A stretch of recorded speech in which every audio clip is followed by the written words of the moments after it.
प्यारे बच्चों,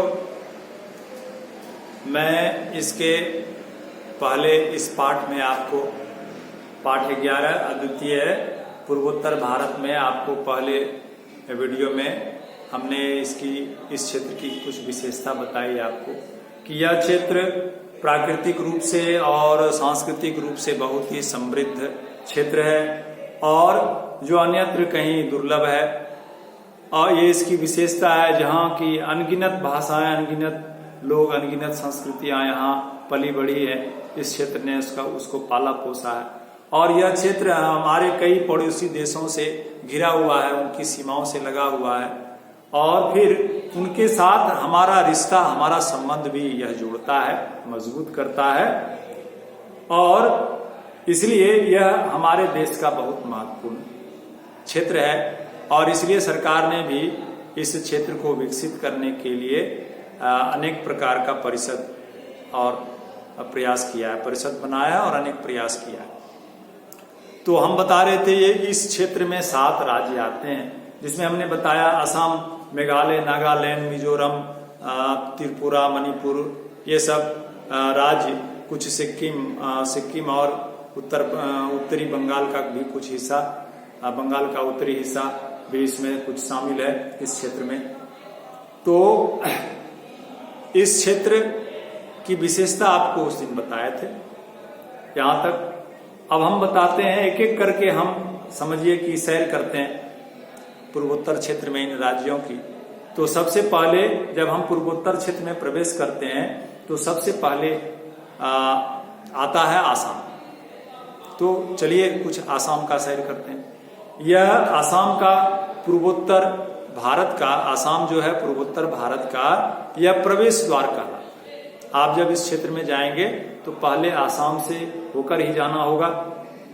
समान रूप से यह मान्यता है कि असम शब्द संस्कृत से लिया गया, जिसका अर्थ है वह भूमि जो समतल नहीं। असम, सम मतलब बराबर, सम मतलब बराबर और असम ठीक उसका उल्टा हो गया असम, जो भूमि सम नहीं है, बराबर नहीं है। यह संस्कृत शब्द से लिया गया है, इसका शाब्दिक अर्थ हम बता रहे हैं असम का। तो संस्कृत शब्द से लिए गए इस असम शब्द का अर्थ हुआ जो समतल नहीं है। ऐसा भी कहा जाता है कि अहोम राजा के कारण इसका नाम असम पड़ा। इस राज्य में, इस क्षेत्र में जिस राजा ने शासन किया उसके वंश का नाम था, उसका नाम था अहोम और इसलिए इस राज्य का नाम पड़ा असम। ऐसा लोग कहते हैं, ऐसा कहा जाता है। यहां मंगोलियन, इंडो ईरानी, इंडो बर्मीज, तिब्बती, बर्मी नस्लों और इनके भाषा समूहों के लोग परस्पर गुथे हुए। आप इन लोगों के नस्ल को आप नहीं पहचान पाएंगे, इतने गुथे हुए हैं। मंगोलियन तरह के लोग, इंडो ईरानी लोग, इंडो बर्मीज, ये सब नाम है नस्ल का, मनुष्य के नस्ल का, या तिब्बती बर्मी लोग, इनका जो नस्ल है, इनकी जो भाषा है, इस प्रकार गुथा हुआ है कि इनकी एक विशेष पहचान हो गई। एकदम परस्पर आपस में ऐसे मिले हुए हैं और मजबूत हो गए हैं कि इनकी एक अलग पहचान हो गई है कि ये आसाम के लोग हैं, ये पहचान में आ जाते हैं। यानी उनकी मूल संस्कृतियों और भाषाओं के साथ साथ उनके मेल से बनी भाषा, संस्कृतियां भी खूब प्रचलित है। ये इतने तरह के नस्ल के लोग हैं यहाँ, इनकी अपनी भाषा, संस्कृति है। तो सबके मेल से एक प्रकार की भाषा विकसित हो गई है और एक संस्कृतियां विकसित हो गई है जो इस क्षेत्र में प्रचलित है।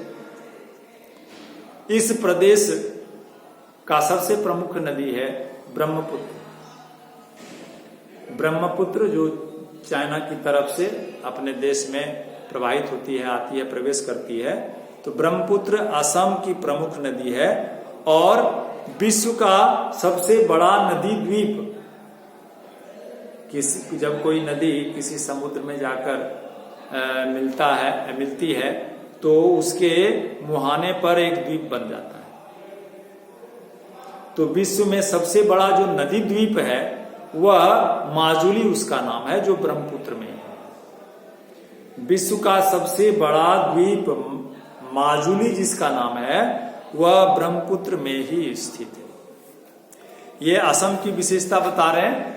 अब असम की जो प्रमुख क्षेत्रीय और आधिकारिक भाषाएं हैं, उसको हम असमिया और बोडो बोलते हैं। दो प्रकार की भाषाएं मुख्य रूप से, जिसको कि आधिकारिक भाषा हम कहेंगे, वहाँ की सरकार की आधिकारिक भाषा है। वहाँ के मुख्यतः लोग इसको बोलते हैं, समझते हैं। वह दो भाषा है, असमिया और बोडो भाषा। असम कला, कौशल, संगीत, नृत्य आदि से बहुत समृद्ध है, एक समृद्ध राज्य है। रेशमी और सूती वस्त्र, धातु, बांस और बेंत की बनी हुई वस्तुओं का यहाँ के लोग बहुत उसका इस्तेमाल करते हैं और उसका निर्माण भी करते हैं। रेशमी वस्त्रों से बना हुआ कोई चीज, या ऊनी वस्त्र से, या किसी धातु से, विशेष करके बांस और बेंत से जो बनी वस्तु है, उसका प्रयोग करते हैं और उसका निर्माण भी करते हैं। और ये बहुत प्रसिद्ध है वहाँ जाने के बाद ऐसे वस्तुओं को लोग जरूर खरीदते हैं, जो वहाँ की विशेष वस्तु है, सामग्री है। तो बड़ी कुशलता से इसको वे बनाते हैं और इसका प्रयोग भी करते हैं। हालांकि चित्रकला यहाँ की बहुत पुरानी परंपरा है। यहाँ की चित्रकला भी बहुत प्रसिद्ध है। 7वीं शताब्दी में यहाँ आए चीनी यात्री वेनसांग ने इसका जिक्र किया है अपनी किताब में। वेनसांग ने इस बात का जिक्र किया है कि किस प्रकार असम में, उस क्षेत्र में चित्रकारी की जाती थी। तो आप सोचिए, आज से नहीं, प्राचीन काल से, वेनसांग के समय से, बौद्ध काल से ही यहाँ की चित्रकला बहुत प्रसिद्ध थी, जिसका कि विवरण वेनसांग ने अपने यात्रा के दरमियान जो देखा, उसको अपने किताब में लिखा है। वेनसांग जब अपने देश आया, जो चाइनीज यात्री था, चीन का यात्री था, उसने धार्मिक यात्रा की और यहाँ वह पढ़ा लिखा और उसने यहाँ की यात्रा की। तो आसाम गया तो उसने यात्रा के दौरान जो अनुभव किया, जो देखा, उसका विवरण उसने अपने किताब में लिखा है, जिसमें कि चित्रकारी के विषय में उसने बताया है, वहां के विषय में। अब यहाँ का प्रसिद्ध त्योहार है बिहू। असम का बहुत ही प्रसिद्ध त्योहार है बिहू। यह साल में 3 बार मनाया जाता है। माघ के महीने में माघी बिहू, हिंदी से महीना का नाम होता है, हिंदी से आप जानते होंगे नाम। चैत पहला महीना है, होली के बाद जस्ट शुरू होता है।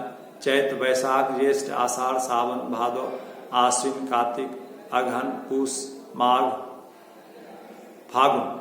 ये फागुन जो है लास्ट महीना है, 12वां महीना, फिर चैत, वैशाख। तो 11वां महीना जो है माघ, उसमें माघी बिहू मनाया जाता है। इसे भोगाली बिहू भी कहते हैं। माघी बिहू को भोगाली बिहू भी कहते हैं। भोगाली यानी भोज करना। वहां की स्थानीय भाषा में भोगाली मतलब हुआ भोज करना। फिर कार्तिक मास यानी अक्टूबर के बीच में, अभी ठीक जस्ट पहले, अभी जो महीना है कार्तिक है, कार्तिक यानी अक्टूबर के बीच में लगभग कंगाली बिहू मनाया जाता है।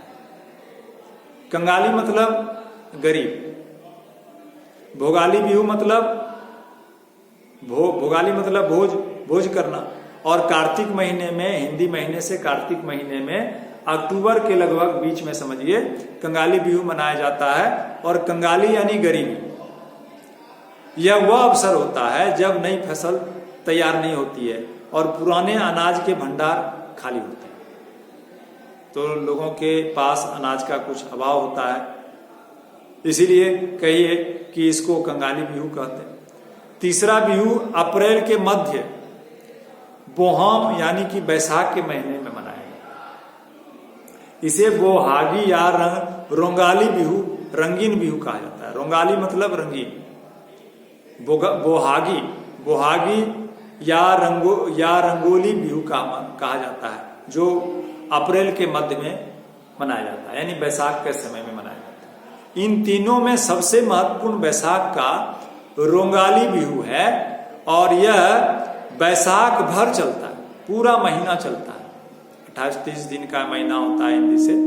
यह पूरा महीना चलता है। इसमें बिहू नृत्य की प्रतियोगिताएं होती हैं और बिहू ऐसा उत्सव है जिसमें लगभग पूरा आसामी समाज आकर इसमें शामिल हो जाता है। ठीक, इसके विषय में और आपको हम बताएंगे आगे वीडियो में। धन्यवाद।